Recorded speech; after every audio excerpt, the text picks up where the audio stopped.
Magandang araw mga kakampi sa kapayapaan. Narito na ang tampok na balita dito sa Kampilan News. Umabot ng 36 na mga hindi rehistradong armas ang isinuko ng mga residente sa Maguindanao del Sur. Si Kakampi Corporal Marvelin Ganaban sa report. Dahil sa mas pinaigting na kampanya ng 33rd Infantry Battalion laban sa paglalansag ng mga loose firearms, umabot sa 36 na armas ang isinuko sa kanila noong ika-3 ng Mayo 2024 sa Maguindanao del Sur.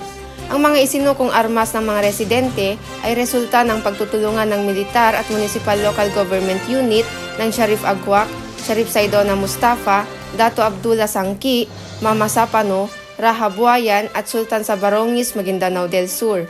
Ang mga isinukong armas ay agad ipresenta kay Brigadier General Oriel Pangcog, Commander ng 601st Infantry Brigade Philippine Army, kasama ang Mayor ng Mama Sapano, Ahmad Ampatuan Jr. at iba pang representative ng LGUs at inilagay sa wastong aksyon at disposisyon. Ayon kay Westmincom Commander Lieutenant General William Gonzales, ang nabanggit na pagsuko ng mga armas ay bahagi ng walang tigil na suporta ng Joint Task Force Central sa Balik Baril Program kung saan layunin nito na linisin ang komunidad sa mga kagamitang pangkarahasan. Ang Western Mindanao Command sa pamamagitan ng Joint Task Forces ay patuloy sa pagpapanatili ng kapayapaan sa pamamagitan ng pagsasagawa ng decisive military operations at civil military operations sa Western, Southern at Central parts ng Mindanao. Mula dito sa JTF Central Mindanao, Cotabato City, naglilingkod sa sambayanan, kakampi sa kapayapaan, Corporal Marvelin Ganaban, Kampilan News. Nagsagawa ng site visitation ang Joint Task Force Camp Transformation at Agria Philippines sa Camp Abubakar, Barangay Tugaig, Barira, Maguindanao del Norte noong ika-6 ng Mayo ng kasalukuyang taon. Si Kakampi Airwoman First Class Rena Claire Pangilayan sa report. Pinangunahan ito ni Presidential Assistant Cesar B. Llano, GPH, Implementing Panel Chair for the GPH MILF Peace Accord, Brigadier General Eric A. Macaambang, Philippine Navy Marines, the Commander of the 1st Marine Brigade, Ms. Cherry Atiliano, CEO ng Agria Philippines, JTCF Camp Coordinators at BLGU Tugaig. Layunin ng Agria Philippines na masuri ang patuloy na sustainable farm at aquatic projects para sa advanced development at pagtaas ng food security. Ang makabuluhang hakbang na ito ay sumusuporta sa mga inisyatiba sa agrikultura na nakakatulong sa pag-unlad at katatagan ng mga lugar na apektado ng kaguluhan.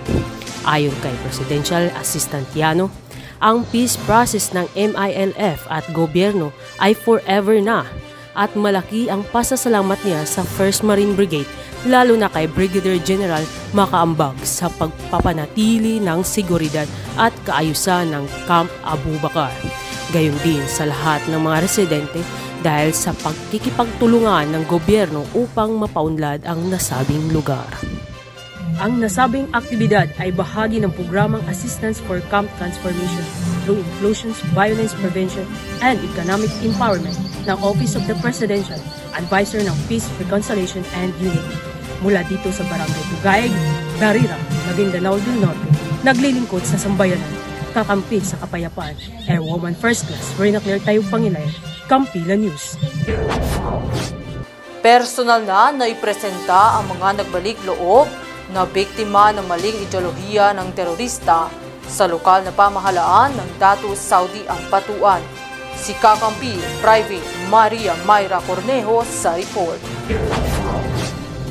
Naipresenta na sa lokal na pamahalaan ang mga biktima kasabay ng pagsuko ng kanilang mga matataas na kalibre ng armas.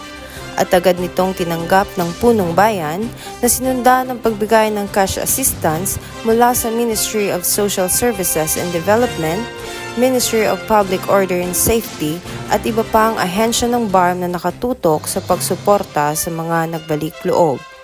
Ayon sa punong bayan, sila ay nagagalak sa pagpili ng mga individual na talikuran ang maling ideolohiya at mamuhay ng mapayapa at normal kasama ang pamilya. Ang pagsuko ng mga individual ay resulta ng pagtutulungan ng mga kasundaluhan at lokal na pamahalaan. mula dito sa Dato Saudi Ampatuan, naglilingkod sa sambayanan, kakampi sa kapayapaan, Private Maria Mayra Cornejo, Campilan News.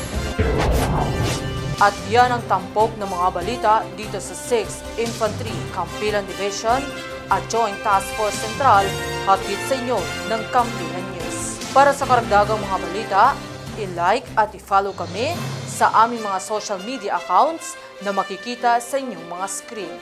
Mula dito sa punong himpilan ng Campilan Division, ako si Private Jeremy Roldan, ang naglilingkod sa sambayanan, kakampi sa kapayapaan, Campilan.